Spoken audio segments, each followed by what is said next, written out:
The following tape is a segment originating from Ed Parker's videos on advanced concepts and principles of Kenpo. It is the first tape of his series on sophisticated basics, which stresses methods of study as well as intricacies of stances. As you view the material, take note of the methods used to create interest in viewing Ed Parker's Kenpo from new and varied perspectives. Comprehending the relationship of precise categorizing of basic ingredients, you will make conscious of the importance of progressive learning as well as recognize the value of Ed Parker's unique discoveries. As a result of his findings, his system has undeniably been recognized as American Kenpo. Let us now hear from Senior Grandmaster Ed Parker himself. Hi, I'm Ed Parker. I've organized the following material on basics into what I feel is a logical and sequential order of priorities to ensure viewer comprehension. Prioritize subjects in their proper order is a means of increasing retention.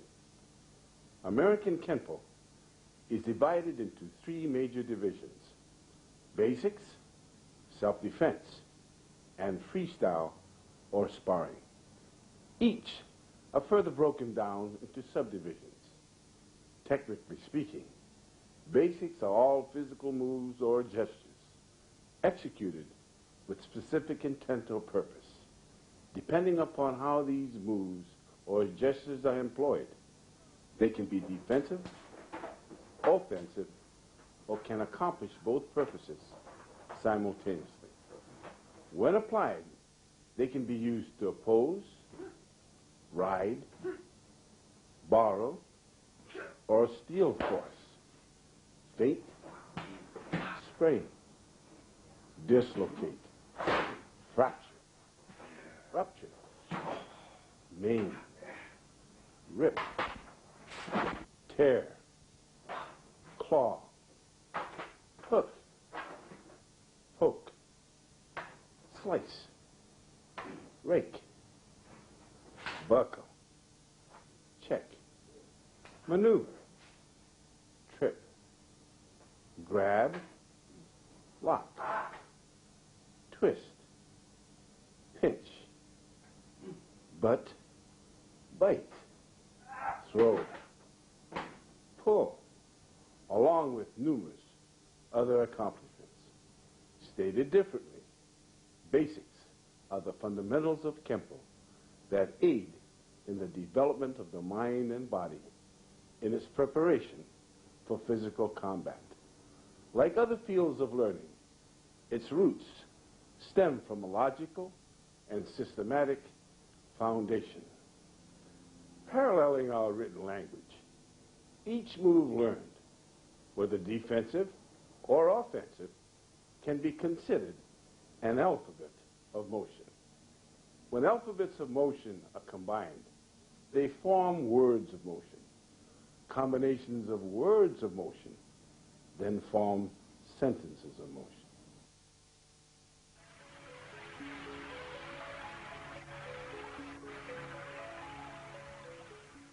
Through my many years of experience, I have developed methods to aid you in your understanding of basics. As mentioned previously, comparable rudiments of our spoken language can be employed to boost our understanding of Kenpo. Learning moves in isolated steps is like learning words phonetically. For example, when we learn to pronounce the words cat, bat, and rat, we learn to say them phonetically as cat-at, bat-at, and rat. This method of pronouncing and enunciating our words taught us how to become articulate with our vocabulary. Likewise, motion learned in isolated steps teaches us to become articulate with our movements. It teaches us how to pronounce each move correctly, distinctly, and consistently. Only after thoroughly learning each move phonetically can we combine moves to formulate words of motion, sentences of motion, and even paragraphs of motion.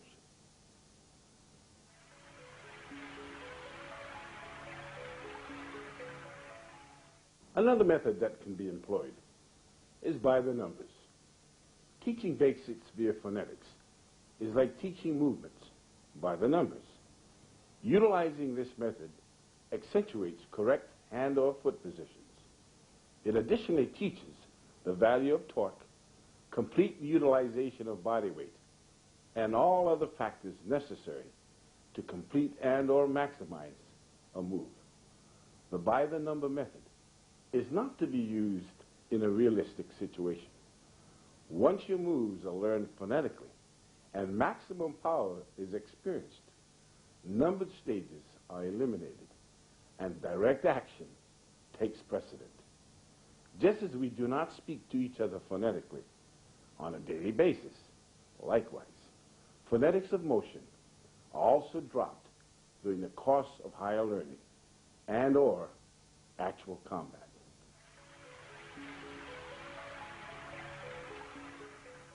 Another method is the use of the clock principle. I use a number of visual aids, tangible as well as intangible, to make learning easier. One method is the use of the clock principle. This is a mental visual aid used to teach you the proper positioning of your feet and hands in the performance of your basics, forms, or they call it basics in motion, self-defense techniques, freestyle techniques, etc. For example, before starting a form, you'll be asked to picture yourself standing in the middle of a large clock that has been placed on the floor. The wall you face when first starting represents 12 o'clock. To your right, 3 o'clock. Directly behind of you, 6 o'clock.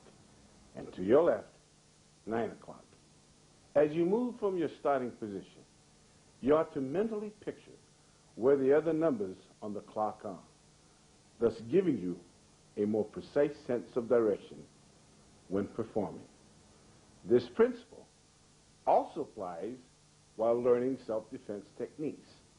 12 o'clock is the starting direction, regardless of where the attack stems from, flank, rear, or otherwise. To use another example, you may be facing 12 o'clock with your opponent attacking you from 3 o'clock. You may be taught to have your left foot step back to 9 o'clock as you face your opponent who's attacking from 3 o'clock. 3 viewpoints are involved here. The original direction in which you were facing, that's 12 o'clock, the angle from which your opponent attacked you, that was 3 o'clock, and the correct position of your foot, 9 o'clock, which is necessary to thwart the attack. In short, the clock principle is a directional reference used to aid you in selecting the proper direction when attacked, retaliating, or working your basics.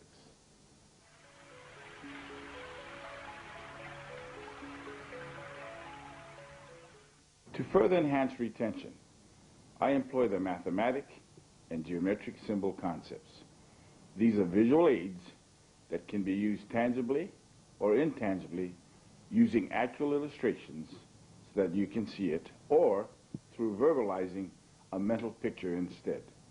There are 3 mathematic and 3 geometric symbols that can enhance your learning. The 3 mathematic symbols are the minus sign, used in subtraction, the plus sign, used in addition, and the time sign, used in multiplication. The 3 geometric symbols are the circle, square, and triangle. All of these symbols will be used periodically throughout my videos to simplify your learning. Both mathematic and geometric symbol concepts and the clock principle can be used interchangeably, thus providing similar results and benefits. For example, visualize yourself standing again in the middle of a big clock. As you'll notice, a line drawn from 9 o'clock to 3 o'clock will give you a minus sign. Superimpose it with a line from 12 o'clock to 6 o'clock and it will create a plus sign. Draw a straight line from midpoint of 7 and 8 to midpoint of 1 and 2, then superimpose a straight line from midpoint of 10 and 11 to midpoint of 4 and 5, and you will have a times or multiplication sign. Connect all of the numbers with an arc, and you will have a circle. Draw 4 lines within the clock circumference, and you will develop a square. Divide the square in half from corner to corner, and you will form 2 triangles, which could be condensed to 1. Another value that the clock, mathematic, and geometric concepts offer, other than aiding you in determining proper angles and directions, is the help it gives you in proportionately fitting the art to the specific measurements of your anatomy. Examples of proportionately fitting the art to the specific measurements of your anatomy will be demonstrated in this tape.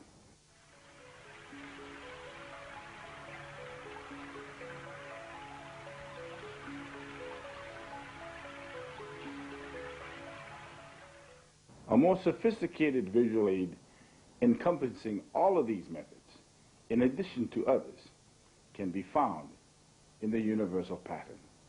This pattern is the most important catalyst contributing to my creative knowledge. Through it and by it, I've been able to extensively structure American Kempo. It has opened up untold avenues that have given me answers beyond my comprehension. Because of it, I have learned to effortlessly convert embryonic moves to sophisticated moves, and to differentiate between the terms opposite and reverse, especially when applying them defensively as well as offensively. To get a trifle idea of how it can be applied, visualize yourself in the middle of a completed universal pattern. As you can observe, the directions, angles, and orbits that you can pursue are numerous. If you were to take 1/9 of the pattern, pull out some of the smaller patterns contained within, a number of benefits can be derived. There are overlapping circles using both arms, which can be used as an exercise or employed on a partner. The horizontal figure 8, using a single arm, can also be used as an exercise or employed on a partner. Following a path of action from an extended outward block into an inward forearm block, use a pattern of a shaded square. As you can observe,